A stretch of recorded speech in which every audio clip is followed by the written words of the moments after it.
Hello दोस्तों, welcome to my YouTube channel. आज है 7 अप्रैल और आज आपका रेलवे एनटीपीसी का एग्ज़ाम था। फर्स्ट शिफ्ट का एग्ज़ाम हो चुका है और जैसे ही आपका एग्ज़ाम समाप्त हुआ है वैसे ही हमारे पास 30 से 35 क्वेश्चन रियल क्वेश्चन जो आपके आज के एग्ज़ाम में पूछे गए थे वह आ चुके हैं। तो आज के इस वीडियो में हम यही बताएंगे जो आपके फर्स्ट शिफ्ट के एग्ज़ाम में पूछा गया प्रश्न है।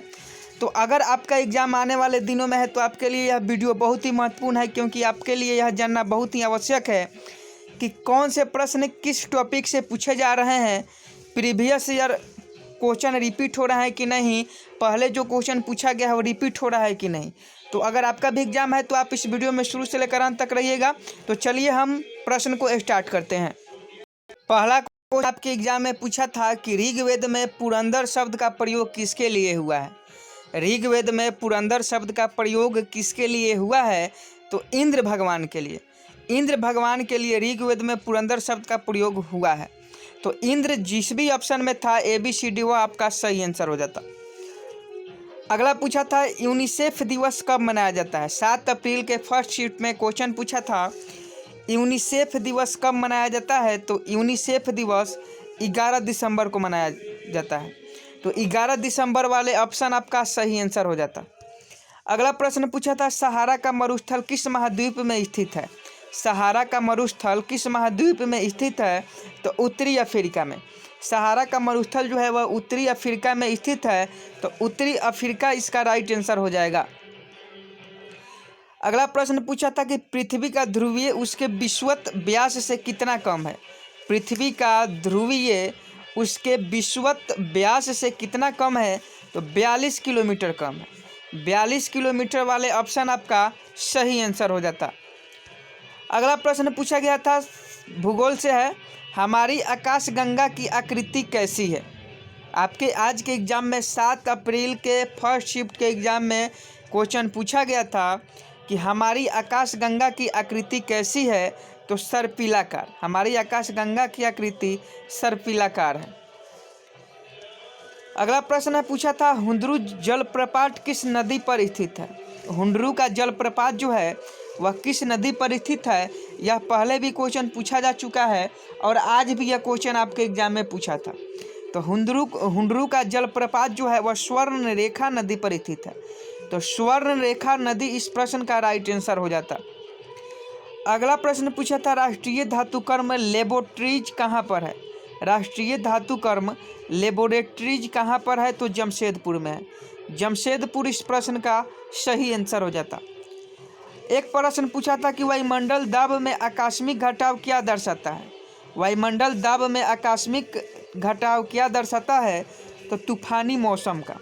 वायुमंडलीय दाब में आकस्मिक घटाव जो है वह तूफानी मौसम को दर्शाता है। एक प्रश्न रिपीटेड क्वेश्चन पूछा है कि उस्ताद जाकिर हुसैन किससे संबंधित है। उस्ताद जाकिर हुसैन किससे संबंधित है। तो तबला वादक थे। तबला वादक जो थे वह उस्ताद जाकिर हुसैन थे। और जो क्वेश्चन हमसे छूट जाए वह आप कमेंट बॉक्स में कमेंट करके बता दीजिएगा, जो भी क्वेश्चन हमसे छूट जा रहा है। और एग्ज़ाम अगर आपका नहीं हुआ है, आने वाले दिनों में है, तो आप इस वीडियो में शुरू से लेकर अंत तक रहिएगा। अगला प्रश्न है रडार पद्धति किस सिद्धांत पर कार्य करते हैं। यह भी क्वेश्चन पूछा गया था कि रडार पद्धति किस सिद्धांत पर कार्य करते हैं। तो विद्युत चुंबकीय तरंग पर। रडार पद्धति जो है वह विद्युत चुंबकीय तरंग सिद्धांत पर कार्य करते हैं। अगला प्रश्न पूछा था कि इंजन की चाल को मापने के लिए किस यंत्र का प्रयोग किया जाता है। इंजन की चाल को मापने के लिए किस यंत्र का प्रयोग किया जाता है। टेकोमीटर। इंजन की चाल को मापने के लिए टेकोमीटर यंत्र का प्रयोग किया जाता है। अगला प्रश्न में पूछा था आपके एग्जाम में कि युद्ध कब से शुरू हुआ था। यह क्वेश्चन पहले भी पूछा चुका है और आज भी पूछा था कि दूसरा विश्व युद्ध कब से शुरू हुआ था। तो 1 सितंबर 1939 से दूसरा विश्व युद्ध शुरू हुआ था। यह क्वेश्चन तो लगभग 4 से 5 बार आपके एग्जाम में पूछा जा चुका है एनटीपीसी के कि कीड़ों के बारे में अध्ययन को क्या कहते हैं। कीड़ों के बारे में अध्ययन को क्या कहते हैं। एंटोमोलॉजी। कीड़ों के बारे में अध्ययन को हम लोग एंटोमोलॉजी कहते हैं। अगला प्रश्न पूछा था मालगुडी डेज के लेखक कौन है। यह भी 2 से 3 बार क्वेश्चन आपके एग्जाम में क्वेश्चन पूछा गया है कि मालगुडी डेज के लेखक कौन है। तो आर के नारायण। आर के नारायण की आप लोग बुक देख लीजिएगा क्योंकि इनसे क्वेश्चन आपके एनटीपीसी के एग्जाम में पूछे गए हैं। तो मालगुडी डेज के लेखक जो हैं वह RK नारायण हो जाएंगे। वीडियो अच्छी लग रही हो तो वीडियो को लाइक करते रहिएगा, कमेंट में बताइएगा आपको यह वीडियो कैसी लगी, और आप लोग चैनल पर नए हैं तो चैनल को सब्सक्राइब जरूर कीजिएगा। अगला प्रश्न पूछा था, डोगरी भाषा का संबंध कौन से राज्य से है? तो जम्मू कश्मीर। डोगरी भाषा का संबंध जो है वह जम्मू कश्मीर राज्य से है। अगला प्रश्न है, भारत की प्रथम महिला विदेश सचिव कौन थी? चोकिला अय्यर। भारत की प्रथम महिला विदेश सचिव चोकिला अय्यर थी। अगला प्रश्न है, प्राथमिक सेलों को और किस नाम से जाना जाता है? तो शुष्क सेल। प्राथमिक सेलों को शुष्क सेल के नाम से जाना जाता है। तो यह प्रश्न बहुत इंपॉर्टेंट है, आगे भी पूछे जाने की संभावना है, तो आप लोग इसे याद रखिएगा। अगला प्रश्न पूछा था, गीता सेठी का संबंध किस खेल से है? गीता सेठी का संबंध किस खेल से है? तो बिलियर्ड्स। बिलियर्ड्स से संबंधित गीता सेठी हैं, तो इनका राइट आंसर बिलियर्ड्स हो जाता है। ABCD जो भी आपके ऑप्शन में बिलियर्ड्स था वह आपका सही आंसर हो जाता है। ईरानी ट्रॉफी का संबंध किस खेल से है? तो सभी लोग जानते हैं क्रिकेट। इसका एक ट्रिक भी हम बताए हैं कि RJD एंड CID। इसका ट्रिक वाले वीडियो अगर आप नहीं देखे हैं तो उसका लिंक डिस्क्रिप्शन में मिल जाएगा, आप जाकर देख लीजिएगा। ईरानी ट्रॉफी का संबंध जो है वह क्रिकेट से है। अगला प्रश्न है, भारत के अंतिम अंग्रेज गवर्नर जनरल कौन थे? Lord Mountbatten. भारत के अंतिम अंग्रेज गवर्नर जनरल कौन थे? लॉर्ड माउंटबेटन थे। तो लॉर्ड माउंटबेटन इस प्रश्न का सही आंसर हो जाता है। अगला प्रश्न पूछा था, यह तो बहुत वेरी इंपॉर्टेंट क्वेश्चन है, पहले भी बताए थे कि यह एग्जाम में बार बार रिपीटेड होता है। तो क्वेश्चन पूछा था कि रामकृष्ण मिशन की स्थापना कब हुई थी? 1897 में। रामकृष्ण मिशन की स्थापना कब हुई थी? 1897 में। इसका राइट आंसर हो जाता। एक क्वेश्चन पूछा था कि मोहम्मद अली जिन्ना ने मुसलमानों के लिए अलग देश की मांग कब की थी? 1940 में। मोहम्मद अली जिन्ना ने मुसलमानों के लिए अलग देश की मांग 1940 ईस्वी में की थी।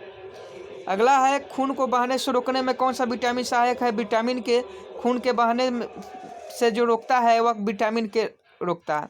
तो विटामिन के इस प्रश्न का राइट आंसर हो जाएगा। अगर आपके शरीर में विटामिन के की कमी है तो थाका नहीं बन पाता है, जिसके कारण खून का रुकाव बंद नहीं होता। अगला प्रश्न पूछा था, डेविस कप का संबंध किस खेल से है? तो लॉन टेनिस से। डेविस कप का संबंध जो है वो लॉन टेनिस से है। अगला पूछा था, कितने तापमान पर सभी जैसे 0 स्थान गिर लगती है? तो -273 डिग्री सेल्सियस इस प्रश्न का राइट आंसर हो जाता है। इस क्वेश्चन में थोड़ा डाउट है कि थोड़ा सा क्वेश्चन इधर उधर बुझा रहा है, तो अगर आपको पूरा क्वेश्चन याद हो सेल्सियस वाले प्रश्न से तो आप कमेंट बॉक्स में जरूर कमेंट कीजिएगा। एक प्रश्न पूछा था, कुषाण राजवंश का प्रसिद्ध शासक कौन था? कनिष्क था। कुषाण राजवंश का प्रसिद्ध शासक कनिष्क था। तो अभी तक हमारे पास कुल इतने ही प्रश्न आ पाए हैं, देख लीजिए। सभी क्वेश्चन वही हैं जो आपके आज के NTPC के एग्जाम में गए थे। उम्मीद करता हूँ आप सभी क्वेश्चन को देख लिए होंगे और अच्छे से आप एनालिसिस भी किए होंगे, क्योंकि सभी क्वेश्चन रियल है जो आपके आज के एग्जाम में पूछा गया था। तो आपको वीडियो पसंद आई हो तो वीडियो को आप लोग लाइक जरूर कीजिएगा। वीडियो को आप लोग जल्दी से लाइक कर दें, और कुछ क्वेश्चन छूट गया हो तो आप कमेंट बॉक्स में शेयर ज़रूर कीजिएगा हमारे साथ, ताकि हम अगले वीडियो में उस क्वेश्चन को करवाएं। और जो लोग चैनल पर नए हैं वो चैनल को सब्सक्राइब कर लें। मिलते हैं नेक्स्ट वीडियो में, तब तक के लिए जय हिंद जय भारत।